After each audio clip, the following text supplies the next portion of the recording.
Students are always confused about this concept as there are many different kinds of DBMS keys and almost all are related to each other with a slight difference, which makes it very difficult at times to get a clear understanding.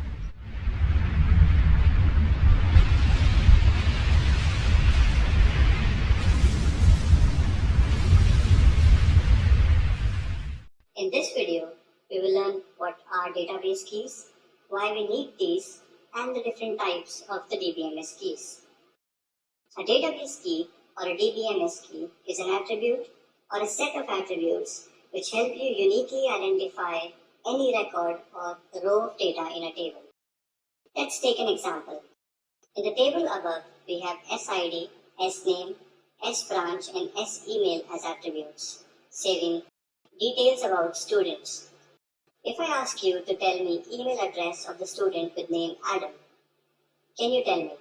No, because there are two students with name Adam. Or if I ask you tell me name of student who is in CS branch, again there will be many students in that branch. But if you look closely, SID column has unique value for all the rows of data, and the SEmail column also has unique email addresses. Hence, these two columns can be used to identify records in the above table. So we can say that SID and SEmail are keys for this relation. This brings us to the question, why we need keys. The first reason is pretty much obvious.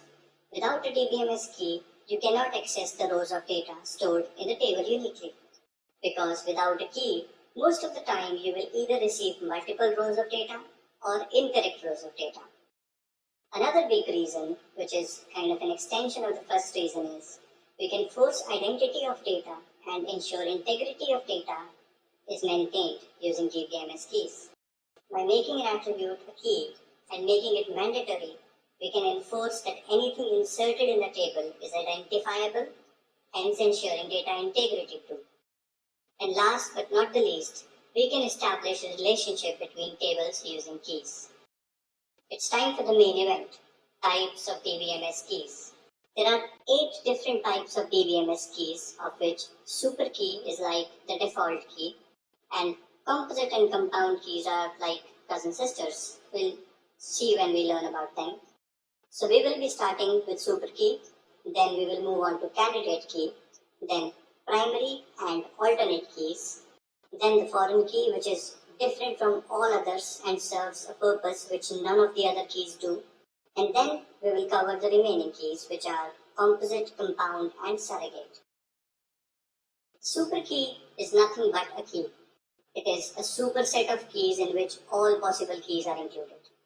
Like in our example, SID, registration ID, email, then combination of them, SID, registration ID and email, email and SID, and then all three together, SID, registration ID, email, all are super keys. There can be more as well. In simpler words, an attribute or a set of attributes that can be used to identify records in a table is a super key. Then comes candidate key. It is the minimal set of super key which can be used to uniquely identify rows of data in a table. We saw that we have so many options for super keys, but most of them are formed by unnecessary pairing of keys, like email ID, SID, registration ID together as a key, or email SID as a key, when email SID and registration ID can individually, uniquely identify a row of data. Hence, in this case, the 3 attributes, SID, email, and registration ID or reg_id, are the minimal set of super key, hence the candidate keys. Speaking Book's language, if any proper subset of a super key is a super key, then that cannot be a candidate key. Now let's try to understand this. Registration ID, email, and SID together form a super key, while email and SID is a proper subset of it and is also a super key. Hence, this is not a candidate key. Similarly, email SID is a super key and its proper subset email and SID both can act as a super key individually. Hence, this is not a candidate key. This way, we can come to a conclusive proof that SID, email, and registration ID are the candidate keys for the relationship that we have. Now, moving on to primary and alternate keys. A primary key is a candidate key which is used to uniquely identify every row of data in a table. Now you must be thinking that we have 3 candidate keys and all of them can do so. Well, in that case, you can make anyone a primary key. This is generally done by database administrator to set a candidate key as a primary key.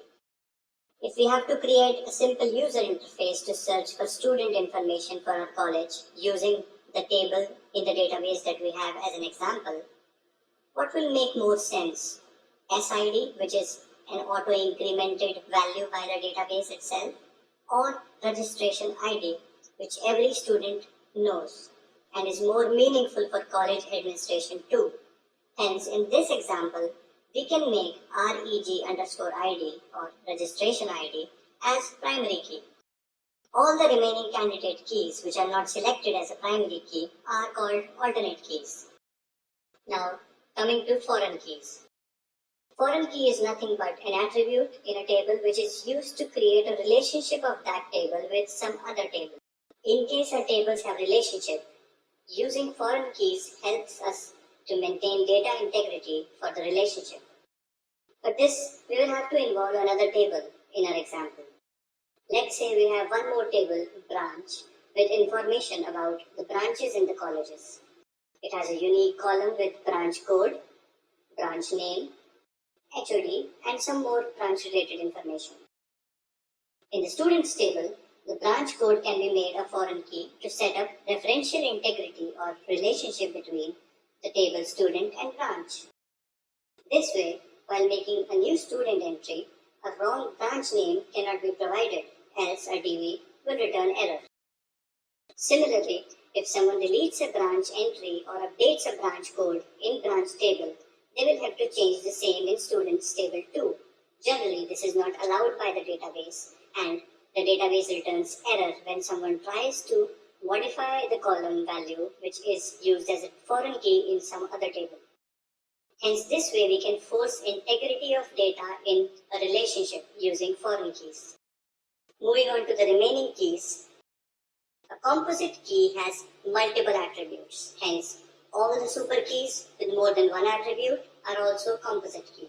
In our case, email SID together, SID registration ID together, registration ID email together, all are composite keys. If a composite key has one attribute which is foreign key, then it is called a compound key. Moving on to the surrogate key. Sometimes a relation or a table has no attribute which can uniquely identify the rows in the table. In this situation, when there is no natural primary key, we create an attribute to act as a primary key. That is a surrogate key. These keys do not add any meaning to the data, but serves the sole purpose of identifying the data. With this, we have covered all the DBMS keys, starting from super key, candidate key, then primary key, alternate key, foreign key, composite and compound key, and surrogate key. I hope after watching this video, you have a better understanding of what DBMS keys are, why they are required, and the various different types of DBMS keys.